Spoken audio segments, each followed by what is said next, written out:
ഇന്ന് ദീൻദയാൽ ജയന്തിയോടനുബന്ധിച്ച് സംഘടിപ്പിച്ചിട്ടുള്ള ഈ പരിപാടിയിൽ അധ്യക്ഷത വഹിക്കുന്ന ഭാരതീയ ജനതാ പാർട്ടിയുടെ ജില്ലാ അധ്യക്ഷൻ ശ്രീ പ്രശാന്ത്, വേദിയിലുള്ള പാർട്ടിയുടെ നേതാക്കളായിട്ടുള്ള ശ്രീ കേണൽ ഡിന്നി, ശ്രീ MS ശ്യാംകുമാർ, സഹോദരി സഹോദരന്മാരെ, സഹപ്രവർത്തകരെ, മാധ്യമപ്രവർത്തകരെ, എല്ലാവർക്കും നമസ്കാരം. ദുർബല വിഭാഗങ്ങളുടെ ഉന്നമനം എന്ന ദീൻദയാൽ ഉപാധ്യായയുടെ അന്ത്യോദയ സങ്കല്പം, ആ സങ്കല്പത്തെ പ്രാവർത്തികമാക്കിക്കൊണ്ടിരിക്കുന്ന ഒരു കാലഘട്ടത്തിലാണ് ഇന്ന് നമ്മൾ ഈ ദീൻദയാൽ ജയന്തി ആഘോഷം നടക്കുന്നത്. ദീൻദയാൽജി രൂപപ്പെടുത്തിയ ഏകാത്മ മാനവ ദർശനം, ആ ഏകാത്മ മാനവ ദർശനമാണ് ഭാരതീയ ജനതാ പാർട്ടിയുടെ അടിസ്ഥാനപരമായിട്ടുള്ള ആശയം. ദീൻദയാൽജി അന്ത്യോദയയിലൂടെ സർവോദയം, സമൂഹത്തിലെ ഏറ്റവും ദുർബലരായിട്ടുള്ള, ഏറ്റവും അധസ്ഥിതരായിട്ടുള്ള, ഏറ്റവും അവസാനത്തെ പടിയിൽ നിൽക്കുന്ന ആളുകൾ, അവരുടെ ഉദയത്തിലൂടെ, അവരുടെ ഉന്നമനത്തിലൂടെ സമൂഹത്തിലെ എല്ലാവരുടെയും ഉന്നമനം എന്നുള്ള ലക്ഷ്യം, ആ ലക്ഷ്യം മുൻനിർത്തിക്കൊണ്ടുള്ള ഒരാശയം, അത് മനുഷ്യനെ സമഗ്രമായി വീക്ഷിക്കുന്ന ആശയമാണ്. അതുകൊണ്ടാണ് ഭൗതികവാദ തത്വശാസ്ത്രങ്ങളെ അപ്രായോഗികത തിരിച്ചറിഞ്ഞുകൊണ്ട് ഭാരതത്തിന്റെ ചരിത്രത്തിലും സംസ്കാരത്തിലും അധിഷ്ഠിതമായി മനുഷ്യനെ സമഗ്രമായി ശാസ്ത്രീയമായി വിശകലനം ചെയ്യുന്ന ഒരു ആശയ പദ്ധതി, ഒരു ചിന്താധാര, ആ ചിന്താധാര ദീൻദയാൽജിയുടെ നേതൃത്വത്തിൽ ഭാരതീയ ജനസംഘം അംഗീകരിച്ചതും നടപ്പിലാക്കാൻ ശ്രമിച്ചതും. ഒരുപക്ഷെ 60കളിൽ ലോകത്തെല്ലായിടത്തും സോഷ്യലിസവും കമ്മ്യൂണിസവും ഒക്കെ മനുഷ്യരാശിയുടെ വിമോചനത്തിനും ഉന്നമനത്തിനുമുള്ള ഏകമാർഗം എന്ന് കരുതിയിരുന്ന കാലഘട്ടത്തിൽ മുതലാളിത്തവും കമ്മ്യൂണിസവും ഒരു നാണയത്തിന്റെ രണ്ട് വശങ്ങളാണ്. ഭൗതിക തത്വശാസ്ത്രങ്ങൾ, ഭൗതികവാദത്തിൽ അധിഷ്ഠിതമായിട്ടുള്ള തത്വശാസ്ത്രങ്ങൾ, ആ തത്വശാസ്ത്രങ്ങൾ ആത്യന്തികമായിട്ട് മനുഷ്യനെ പുരോഗതിയിലേക്കും ക്ഷേമത്തിലേക്കും നയിക്കില്ല എന്ന് തിരിച്ചറിഞ്ഞുകൊണ്ട് ധർമ്മത്തിൽ അധിഷ്ഠിതമായി, ധർമ്മം എന്ന് പറയുമ്പോൾ മതവുമായിട്ട് ബന്ധം ഒട്ടുമില്ല എന്ന് അതിന്റെ യഥാർത്ഥ അർത്ഥം മനസ്സിലാക്കുന്ന ആളുകൾക്ക് തിരിച്ചറിയാൻ പറ്റും. ആർക്കെങ്കിലും അതിനെക്കുറിച്ച് തെറ്റിദ്ധാരണയുണ്ടെങ്കിൽ അത് തിരുത്തണം. ധർമ്മ അധിഷ്ഠിതമായിട്ടുള്ള ഒരു ക്ഷേമരാജ്യ, അല്ലെങ്കിൽ എല്ലാവർക്കും സുഖം നൽകുന്ന, മഹാത്മാഗാന്ധിജി സൂചിപ്പിച്ചിരുന്നത് പോലെയുള്ള രാമരാജ്യ സങ്കല്പം. രാമരാജ്യം എന്ന് പറഞ്ഞാൽ ക്ഷേമരാജ്യം എന്ന് മറ്റു പലരും വിശേഷിപ്പിക്കുന്ന ആ ക്ഷേമരാജ്യമാണ് രാമരാജ്യം. അങ്ങനെയുള്ള ഒരു സങ്കല്പത്തെ പ്രാവർത്തികമാക്കാൻ വേണ്ടിയിട്ടുള്ള അടിസ്ഥാന തത്വശാസ്ത്രമാണ് ദീൻദയാൽജിയുടെ നേതൃത്വത്തിൽ ഭാരതീയ ജനസംഘം ആവിഷ്കരിച്ചതും ഭാരതീയ ജനസംഘം ആദ്യമായിട്ട് ഭരണത്തിൽ വന്ന 1967 മുതൽ നടപ്പിലാക്കാൻ ശ്രമിച്ചുകൊണ്ടിരിക്കുന്നു. മറ്റു പല തത്വശാസ്ത്രങ്ങളും നമ്മുടെ നാട്ടിൽ രൂപം കൊണ്ട് അതിന്റെ അപ്രായോഗികത തിരിച്ചറിഞ്ഞ് ലോകം മുഴുവൻ ആ പ്രത്യയശാസ്ത്രങ്ങളെ തിരസ്കരിച്ചു കഴിഞ്ഞു. ലോകത്തിന്ന് ആ പ്രത്യയശാസ്ത്രങ്ങൾ എവിടെയുമില്ല എന്നുള്ളത് നമുക്കെല്ലാവർക്കും അറിയാം. കേരളത്തിലും ഇല്ല, ചൈനയിലും ഇല്ല. കാരണം ആ പ്രത്യയശാസ്ത്രത്തിന്റെ അടിസ്ഥാനപരമായിട്ടുള്ള മുതലാളിത്തത്തെ പരിപൂർണമായും തിരസ്കരിക്കുന്ന ഒരു സമൂഹ വ്യവസ്ഥ, ആ സമൂഹ വ്യവസ്ഥ നടപ്പിലാക്കാൻ സാധ്യമല്ല എന്ന് കമ്മ്യൂണിസ്റ്റ് രാഷ്ട്രങ്ങൾ എന്ന് അവകാശപ്പെടുന്ന രാഷ്ട്രങ്ങളടക്കം അംഗീകരിച്ചിരിക്കുക. കേരളം പോലെയുള്ള സംസ്ഥാനങ്ങളിൽ അവരെവിടെയാണ് എങ്ങോട്ടാണ് പോകുന്നതെന്ന് തന്നെ അവർക്ക് തന്നെ തിരിച്ചറിയാൻ പറ്റാത്ത ഒരു സാഹചര്യത്തിലാണ് ഉള്ളത്. അതേസമയത്ത് ദീൻദയാൽജി മുൻകൈയെടുത്തുകൊണ്ട് ഭാരതത്തിന്റെ ദീൻദയാൽജി രൂപപ്പെടുത്തിയെടുത്തു എന്ന് പറയുന്നത് ശരിയായിരിക്കില്ല. കാരണം ഏകാത്മ മാനവ ദർശനം എന്ന് പറയുന്നത് മനുഷ്യനെ സമഗ്രമായി, മനുഷ്യൻ എന്ന് പറയുന്നത് കേവലം ശരീരമല്ല, ഭൗതിക ജീവി മാത്രമല്ല, ശരീരവും ബുദ്ധിയും മനസ്സും ആത്മാവും ഇതെല്ലാം ഒരുമിച്ച് ചേർന്ന ഒരു സമഗ്ര മനുഷ്യൻ. ആ സമഗ്രമായിട്ട് മനുഷ്യനെ വീക്ഷിക്കുന്ന, മനുഷ്യനെ വിലയിരുത്തുന്ന ഒരു പ്രത്യയശാസ്ത്രം. ആ പ്രത്യയശാസ്ത്രത്തിന്റെ അടിസ്ഥാനത്തിൽ രൂപപ്പെടുത്തിയ സാമ്പത്തിക നയങ്ങൾ, ആ സാമ്പത്തിക നയങ്ങൾ, സാമൂഹ്യ നയങ്ങൾ, അത് പ്രാവർത്തികമാക്കാനാണ് ഇന്ന് നരേന്ദ്രമോദിജിയുടെ ഓരോ പദ്ധതിയിലൂടെയും ശ്രമിക്കുന്നത് എന്ന് പറയുമ്പോൾ, പ്രാവർത്തികമാക്കാൻ കഴിയുന്ന ഒരു പദ്ധതി, ഒരു ആശയധാര, ആ ആശയധാരയാണ് ഏകാത്മ മാനവ ദർശനം എന്നുള്ളത് ഒരിക്കൽ കൂടി വ്യക്തമാവുകയാണ്. കാലഹരണപ്പെട്ട പല ആശയങ്ങളും, ലോകം തിരസ്കരിച്ച ആശയങ്ങൾ പലതും നല്ല ആശയങ്ങളായിരിക്കും.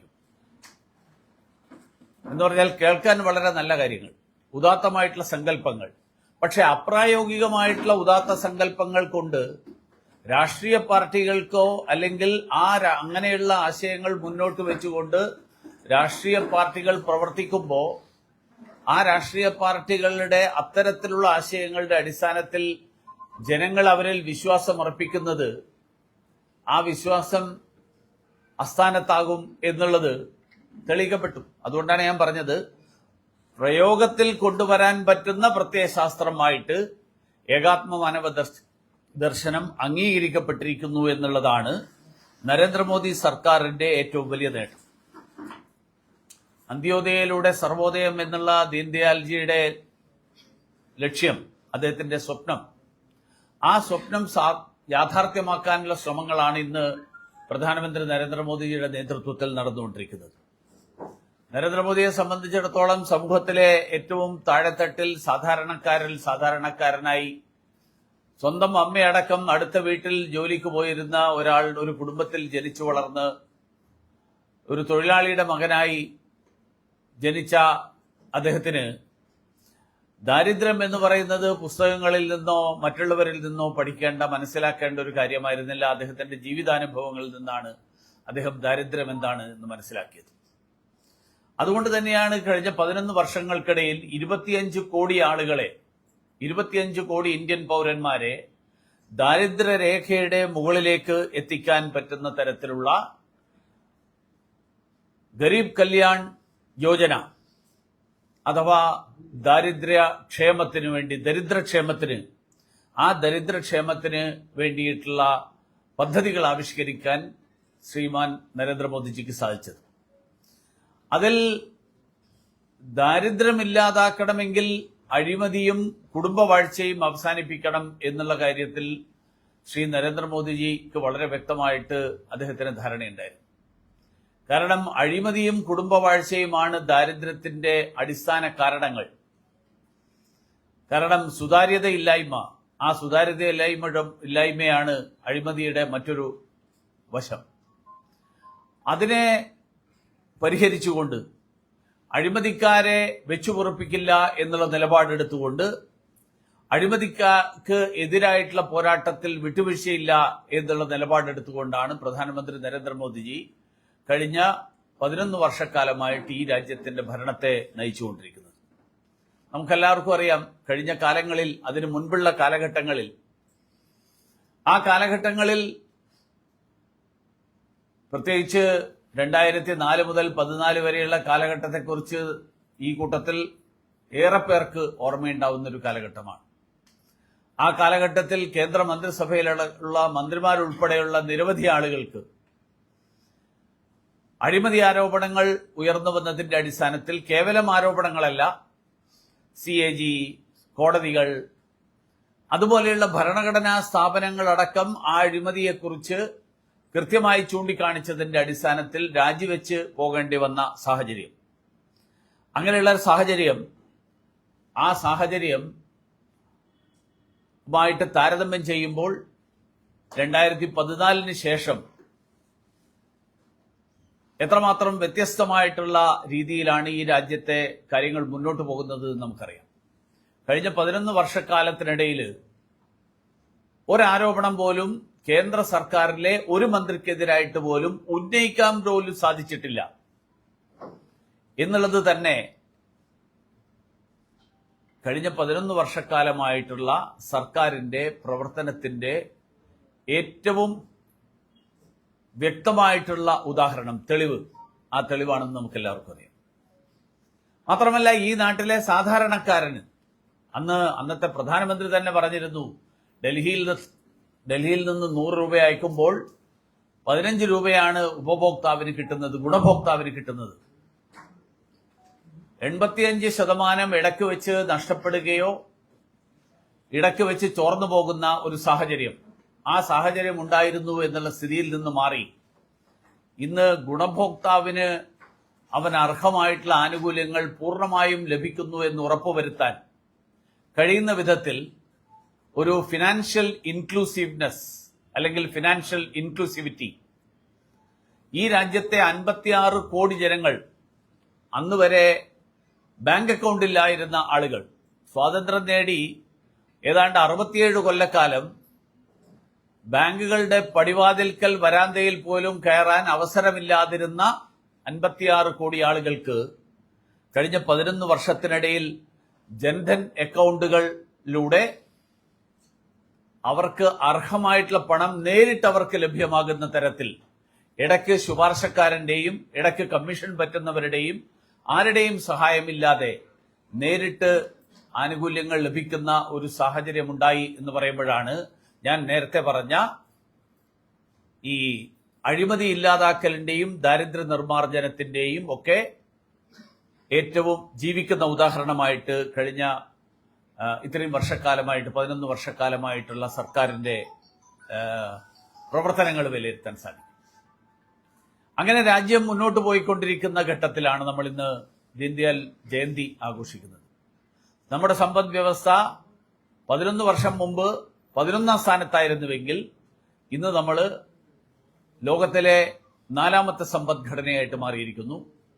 അടുത്ത 2-3 വർഷങ്ങൾക്കുള്ളിൽ ഇന്ത്യ ലോകത്തിലെ ഏറ്റവും വലിയ 3 സമ്പദ്ഘടനകളിൽ ഒന്നായിട്ട് മാറും എന്ന് ലോകത്തിലെ സാമ്പത്തിക വിദഗ്ധന്മാർ തന്നെ ചൂണ്ടിക്കാണിക്കുന്നു. അങ്ങനെ ഭാരതം മുന്നോട്ടേക്ക് കുതിക്കുമ്പോൾ കേരളം ഇപ്പോഴും കിതച്ചുകൊണ്ടിരിക്കുകയാണ് എന്നുള്ളത് നമ്മളെല്ലാവരെയും സംബന്ധിച്ചിടത്തോളം ഏറ്റവും ദൗർഭാഗ്യകരമായിട്ടുള്ള ആശങ്കാകരമായിട്ടുള്ള ഒരു സാഹചര്യമാണ്. അതിന്റെ കാരണവും ഞാൻ നേരത്തെ പറഞ്ഞ അതേ കാരണമാണ്. കാരണം അഴിമതി കൊടികുത്തി വാഴുന്ന ഒരു സംസ്ഥാനമായിട്ട് ഇന്നും കേരളം നിൽക്കുന്നു. രാജ്യത്തെ അഴിമതി നീക്കം ചെയ്യാൻ, ഇല്ലാതാക്കാൻ സാധിച്ചിട്ടുണ്ടെങ്കിലും കേരളത്തിലെ അഴിമതിക്കൊരു അവസാനം കണ്ടെത്താൻ സാധിച്ചിട്ടില്ല. മുഖ്യമന്ത്രിയുടെ വീട് തൊട്ട് കുടുംബം തൊട്ട് ഇങ്ങേയറ്റത്തെ ലോക്കൽ സെക്രട്ടറി വരെയുള്ള ആളുകൾ ഇവരെല്ലാവരും തന്നെ അഴിമതിയിൽ മുങ്ങിക്കുളിച്ച് നിൽക്കുകയാണ്. ഈ കഴിഞ്ഞ ദിവസമാണ് തിരുവനന്തപുരം കോർപ്പറേഷനിൽ റോഡിന്റെ അറ്റകുറ്റപ്പണിക്ക് വേണ്ടി അനുവദിച്ച തുകയിൽ നിന്ന് കൈക്കൂലി ചോദിച്ചതിന്റെ പേരിൽ ഒരു CPMന്റെ കോർപ്പറേഷൻ കൌൺസിലറെ കൈയോടെ പിടികൂടിയത്.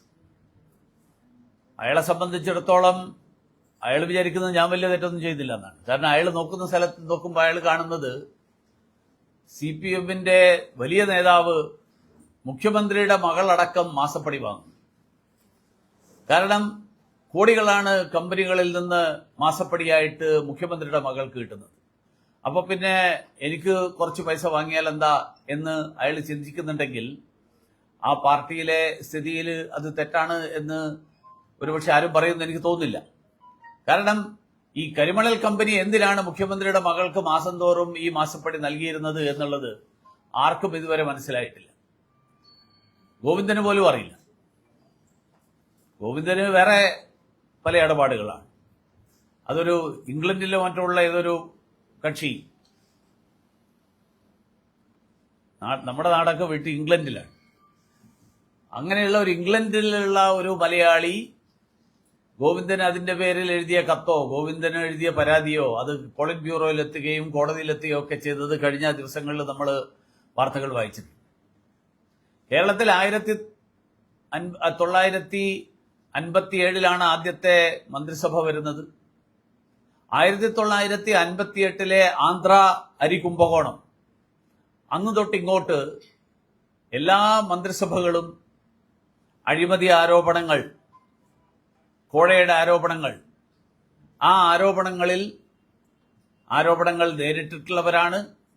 ആ ആരോപണങ്ങൾ അവരുടെ പ്രവർത്തനത്തിന്റെ ഭാഗമായിരുന്ന ആളുകളാണ്. പക്ഷേ ഇത്രയും കാലത്തിനിടയിൽ ഈ രണ്ടാം പിണറായി സർക്കാർ ഇതിനേക്കാൾ മോശമായിട്ടുള്ള ഒരു സർക്കാർ ഇന്നുവരെ ഉണ്ടായിട്ടില്ല. ഈ രണ്ടാം പിണറായി സർക്കാരിന്റെ ഏറ്റവും വലിയ പ്രത്യേകത സഹകരണ ബാങ്കുകൾ മുഴുവൻ കൊള്ളയടിക്കുന്ന തലത്തിലേക്ക് അഴിമതി വ്യാപിച്ചിരിക്കുകയാണ്. ഈ കരുവന്നൂരിൽ 300 കോടി രൂപയാണ് വെട്ടിപ്പ് നടത്തിയത്. ആ 300 കോടി വെട്ടിപ്പ് നടത്തിയ ആളുകള് ഇപ്പൊ തിരുവനന്തപുരത്തെ ഒരു സഹകരണ സംഘത്തിലെ 6 കോടി ബാധ്യതയുടെ പേരിലാണ് ഇപ്പൊ ഏറ്റവും വലിയ ബഹളം ഉണ്ടാക്കിക്കൊണ്ടിരിക്കുന്നത്. ഈ 6 കോടിയുടെ ബാധ്യത ആ പ്രസിഡന്റ് അദ്ദേഹത്തിന്റെ കുടുംബാംഗങ്ങൾക്കോ അല്ലെങ്കിൽ പാർട്ടിയുടെ നിർദ്ദേശമനുസരിച്ച് ആർക്കെങ്കിലുമോ കൊടുത്തതാണ് എന്ന് ഇതുവരെ, ഒരുപക്ഷെ ദേശാഭിമാനി എല്ലാ ദിവസവും എഴുതുന്നുണ്ട് എന്നുള്ളത് ശരിയായിരിക്കും, പക്ഷെ അതിനപ്പുറത്ത് സർക്കാരിന്റെ ഔദ്യോഗികമായിട്ടുള്ള ഒരു രേഖകളിലുമില്ല. കരുവന്നൂരിൽ നടന്ന് നമുക്കറിയാം. കള്ളപ്പണ ഇടപാട്, വായ്പ ഇല്ലാത്ത ആളുകളുടെ പേരിൽ വായ്പ കൊടുക്കൽ, അന്വേഷണം വന്നപ്പോൾ തടസ്സപ്പെടുത്തൽ, വായ്പ ഇല്ലാത്ത ആളുകളുടെ പേരിൽ കൊടുത്ത് അതിന്റെ ഒരു അംശം പാർട്ടി അക്കൗണ്ടിലേക്ക് എത്തിക്കൽ, അങ്ങനെയുള്ള നിരവധി കാര്യങ്ങൾ കരുവന്നൂരിലുണ്ടായി. കരുവന്നൂരില് ഈ തരത്തിലുള്ള, ഒരുപക്ഷെ രാജ്യത്താദ്യമായിട്ട് ഒരു സഹകരണ തട്ടിപ്പില് ഒരു രാഷ്ട്രീയ പാർട്ടി പ്രതിസ്ഥാനത്ത് വന്നത് കരുവന്നൂരിലാണ്. പാർട്ടിയിലുള്ള ആളുകളല്ല ഞാൻ പറഞ്ഞത്. മറ്റെല്ലാ കേസുകളിലും പ്രതിസ്ഥാനത്ത് വരുന്നത് വ്യക്തികളാണ്. കരുവന്നൂരില് പ്രതിസ്ഥാനത്ത് വ്യക്തികൾ മാത്രമല്ല, CPM എന്ന് പറയുന്ന പാർട്ടി തന്നെയാണ് പ്രതിസ്ഥാനത്ത് വന്നിരിക്കുന്നത്. കാരണം ഈ പണത്തിന്റെ ഗുണഭോക്താവായിട്ട് പാർട്ടി മാറി. തിരുവനന്തപുരത്തെ ഇപ്പോ നടന്നിട്ടുള്ള ആത്മഹത്യ, ആ ആത്മഹത്യയിൽ പാർട്ടി പ്രതിസ്ഥാനത്താണെന്ന് ആരും പറയില്ല. ആ ആത്മഹത്യ ചെയ്ത BJPയുടെ കൗൺസിലർ ഉൾപ്പെടെ നിയമവിരുദ്ധമായി, ക്രമവിരുദ്ധമായി എന്തെങ്കിലും ചെയ്തു എന്ന് ആരും പറയില്ല. അദ്ദേഹത്തിന്റെ കുറിപ്പ് എന്ന് പറഞ്ഞിട്ട് പുറത്തു വന്നിട്ടുള്ള കുറിപ്പിൽ അദ്ദേഹം തന്നെ പറയുന്നത്, ഞാനോ എന്റെ ഭരണസമിതിയിൽപ്പെടുന്ന ആളുകളോ ക്രമവിരുദ്ധമായിട്ടൊന്നും ചെയ്തിട്ടില്ല എന്നാണ്. അപ്പോ ഞാൻ പറഞ്ഞു വന്നത്, കേരളത്തിൽ എങ്ങനെ CPM തടിച്ചു കൊടുത്തു എന്നുള്ളതിന് ഏറ്റവും വലിയ ഉദാഹരണമാണ് തൃശൂരിലെ DYFI നേതാവിന്റെ ചോർന്നു വന്ന ശബ്ദരേഖ. ഒരു വന്നല്ലോ, ഇങ്ങനെ ഈ കപ്പലണ്ടി വിറ്റ് നടന്ന ആള് കോടീശ്വരനായി എന്നൊക്കെ പറയുന്ന ശബ്ദരേഖയുണ്ട്, പരസ്പരം ടെലിഫോൺ സംഭാഷണം. അപ്പോ ഈ ജനങ്ങളുടെ ചോര കുടിച്ച് ചീർക്കുന്ന അട്ടകളായിട്ട് CPMന്റെ നേതാക്കന്മാർ മാറുന്നതാണ് ഈ രണ്ടാം പിണറായി സർക്കാരിൽ നമ്മൾ കണ്ടത്. അങ്ങനെ എല്ലാ മേഖലകളിലും അഴിമതി കൊടികുത്തി വാഴുന്ന ഒരു സാഹചര്യത്തിലാണ് നമ്മൾ ജീവിക്കുന്നത്. നാട്ടിൽ നിയമവും ക്രമസമാധാനവും ഒക്കെ പാലിക്കേണ്ട പോലീസ് സംവിധാനം, ആ പോലീസ് സംവിധാനത്തിന്റെ സ്ഥിതി, സ്വാധീനമുള്ളവൻ, പണമുള്ളവന് പോലീസിനെ നിയന്ത്രിക്കാൻ കഴിയും എന്നുള്ള അവസ്ഥയാണ്. കേരള പോലീസിന്റെ മുദ്രാവാക്യം നിങ്ങൾ കേട്ടിട്ടുണ്ടോ? മൃദുഭാവേ ദൃഢകൃത്യേ എന്നാണ്. ഈ മൃദുഭാവം എന്താണെന്ന് നിങ്ങളെല്ലാവരും കഴിഞ്ഞ കുറെ ദിവസമായിട്ട് കണ്ടുകൊണ്ടിരിക്കുക. ആ മൃദുഭാവം എങ്ങനെയൊക്കെ നടന്നു, അതിനെക്കുറിച്ച് നമ്മുടെ മുഖ്യമന്ത്രി പറഞ്ഞിരിക്കുന്നത് ഒറ്റപ്പെട്ട സംഭവങ്ങളാണെന്നാണ്. ഇതെല്ലാം ഈ നമ്മുടെ മലയാള ഭാഷയിൽ അങ്ങനെ ഒരു പ്രയോഗം ഉണ്ടായിരുന്നത് രക്ഷപ്പെട്ടു. അങ്ങനെ ഒരു പ്രയോഗം ഉണ്ടായിരുന്നില്ലെങ്കിൽ നമ്മുടെ മുഖ്യമന്ത്രി വളരെ വിഷമത്തിലായിപ്പോയത്. കാരണം അങ്ങനെ ഒരു പ്രയോഗം ഉണ്ടായിരുന്നത് കൊണ്ടാണ് അദ്ദേഹം ബഹുമാന്യനായിട്ടുള്ള മുഖ്യമന്ത്രി, ഞാനത് വളരെ ഇതായിട്ട് തന്നെ പറയാം, ആ ബഹുമാന്യനായിട്ടുള്ള മുഖ്യമന്ത്രി എന്ത് ചെയ്യുമായിരുന്നു എന്നുള്ളത് നമ്മൾ ഏതൊരാളും അത്ഭുതപ്പെടും. കാരണം എല്ലാവരെയും അടിച്ചോടിക്കുന്ന സമീപനം, സ്ത്രീകളെയും കുട്ടികളെയും ദളിതരെയും പൂജാരിമാരെയും ഇവരെല്ലാവരെയും. പക്ഷേ മുഖ്യമന്ത്രി ഇടതുമുന്നണി യോഗത്തിൽ ഒറ്റപ്പെട്ട സംഭവങ്ങളാണ് എന്ന് സൂചിപ്പിച്ചു എന്നാണ് മാധ്യമങ്ങൾ റിപ്പോർട്ട് ചെയ്തത്. എന്ന് പറഞ്ഞാൽ 100 ഒറ്റപ്പെട്ട സംഭവങ്ങൾ. അങ്ങനെയുള്ള 100 ഒറ്റപ്പെട്ട സംഭവങ്ങൾ ഈ കഴിഞ്ഞ ദിവസങ്ങളിൽ തന്നെ നമ്മളെല്ലാവരും കണ്ടു. ഞാൻ ഈ കഴിഞ്ഞ ദിവസം കിളിമാനൂരിൽ ഒരു പോലീസ് ഉദ്യോഗസ്ഥൻ, ഒരു പാവപ്പെട്ട മനുഷ്യൻ, ആ മനുഷ്യനെ ഇടിച്ചു തെറിപ്പിച്ച് അദ്ദേഹത്തിന്റെ ജീവനെടുത്ത സംഭവം നമ്മൾ പത്രങ്ങളിൽ കണ്ടിട്ടുണ്ടാവും.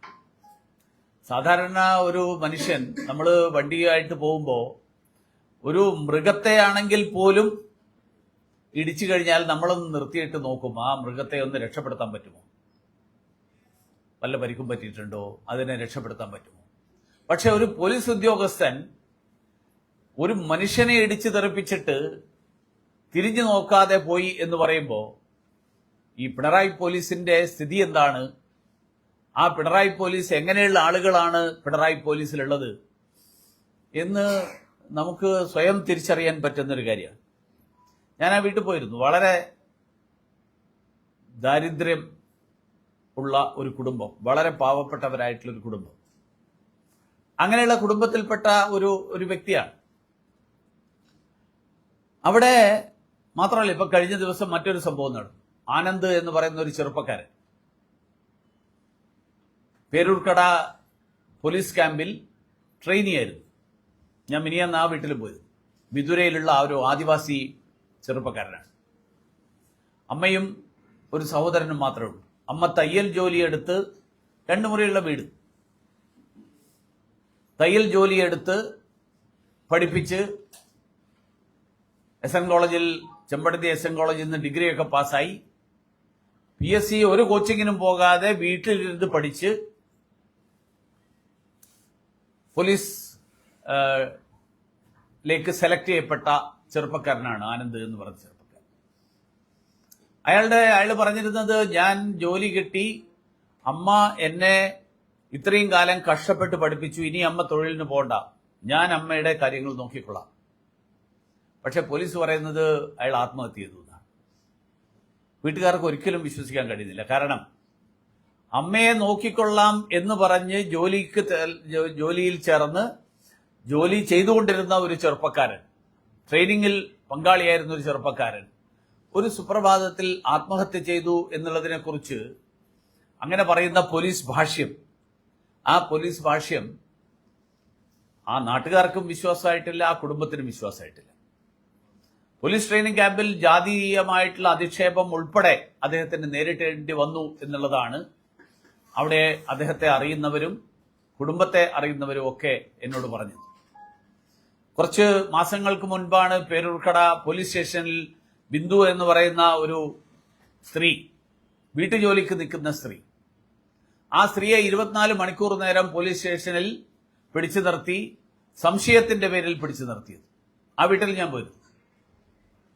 ആ ബിന്ദു ജോലി ചെയ്യുന്ന വീട്ടിലെ വീട്ടുകാരി നൽകിയ പരാതിയുടെ അടിസ്ഥാനത്തിൽ ഇവർ തിരിച്ച് വീട്ടിലേക്ക് പോകുന്ന വഴി പോലീസ് വിളിച്ചു വരുത്തുകയാണ്.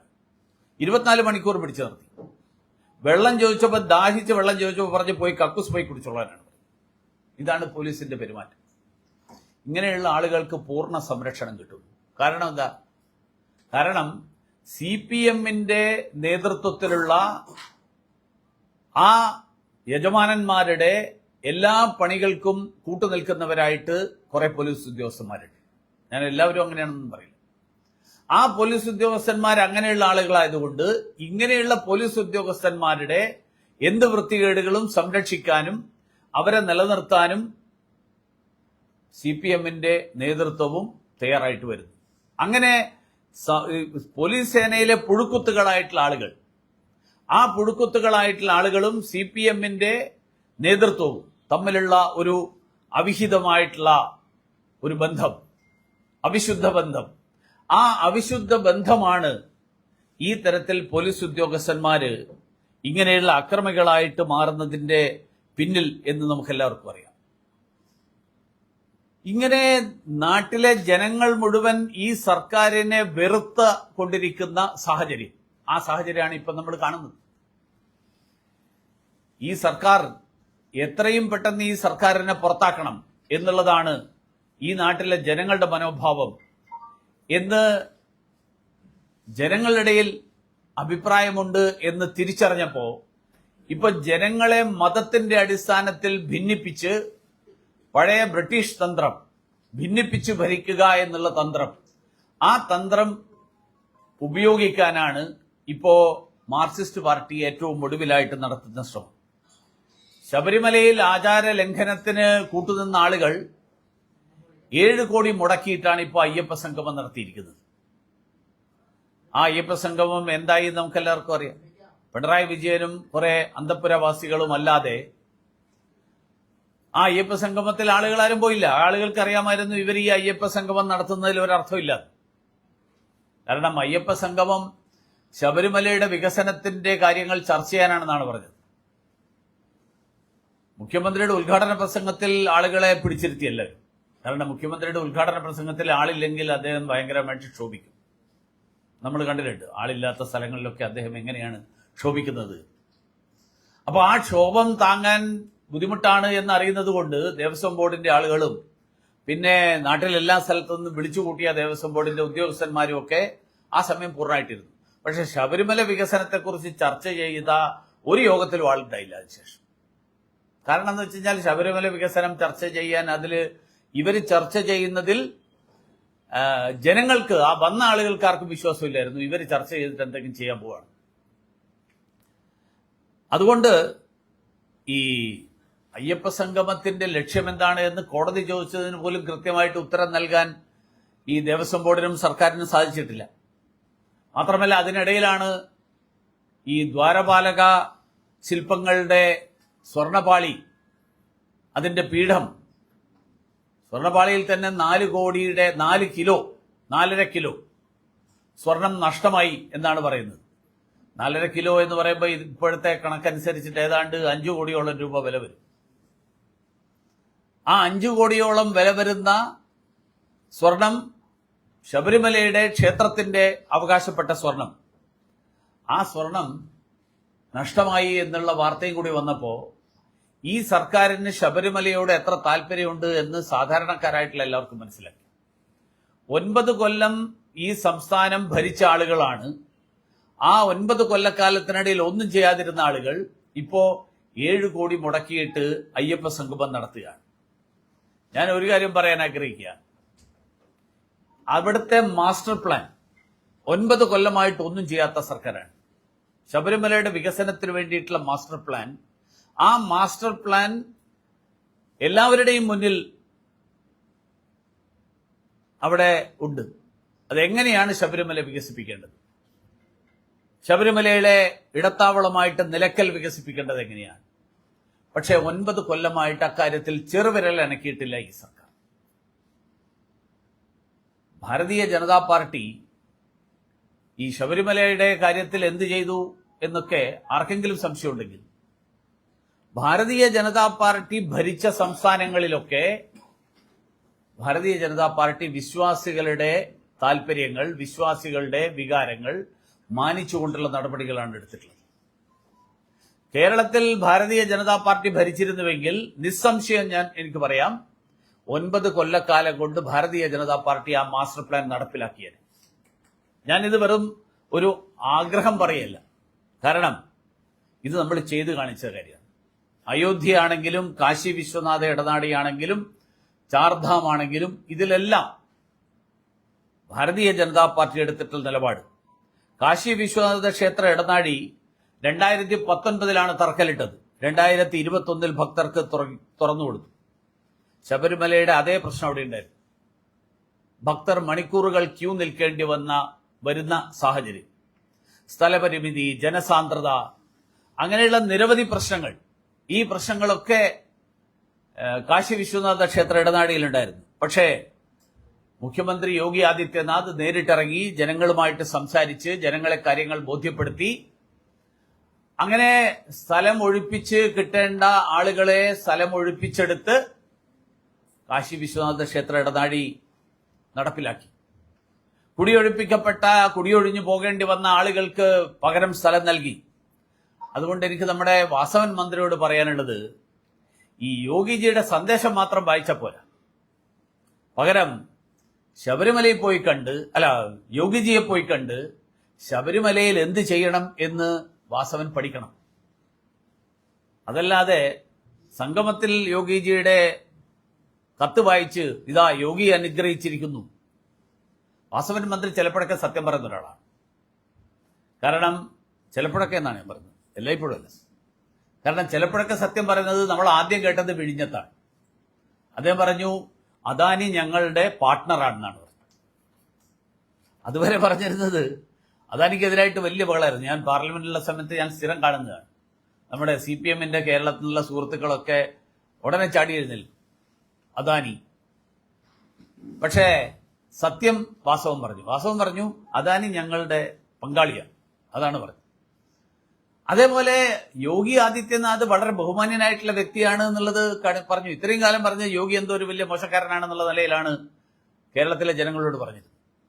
അതുകൊണ്ടാണല്ലോ ഇങ്ങനെ കേരളം അവിടെ അന്ന് തെരഞ്ഞെടുപ്പ് സമയത്ത് യോഗിജി കൊടുത്ത പരസ്യത്തിന്റെ പേരിൽ അദ്ദേഹത്തെ ക്രൂശിക്കാൻ ഇനി ബാക്കിയില്ല ആ തെരഞ്ഞെടുപ്പിന്റെ സമയത്ത്. പക്ഷെ ഇപ്പോ യോഗിജി വളരെ ബഹുമാന്യനായിട്ടുള്ള ആളായി. പക്ഷെ എനിക്ക് പറയാനുള്ളത്, ശബരിമലയിൽ എന്ത് ചെയ്യണം എന്നുള്ളതിനെ പറ്റിയിട്ട് യോഗിജി ചെയ്തിട്ടുള്ള കാര്യങ്ങളുടെ അടിസ്ഥാനത്തിൽ പഠിക്കണം. അയോധ്യ പോയി കാണണം വാസവൻ. എന്നിട്ട് എങ്ങനെയാണ് അയോധ്യയിൽ നിർമ്മാണം നടത്തിയത്, എങ്ങനെയാണ് കാശിയിൽ നിർമ്മാണം നടത്തിയത്. അത് ഉത്തർപ്രദേശിൽ മാത്രമല്ല, മധ്യപ്രദേശിലെ ഉജ്ജയിനിൽ ശ്രീ മഹാകാൽ ലോക് പദ്ധതി, ആ പദ്ധതി എങ്ങനെയാണ് സർക്കാർ നടപ്പിലാക്കിയത്. 850 കോടി രൂപയാണ് അതിന്റെ ആകെ ചെലവ്.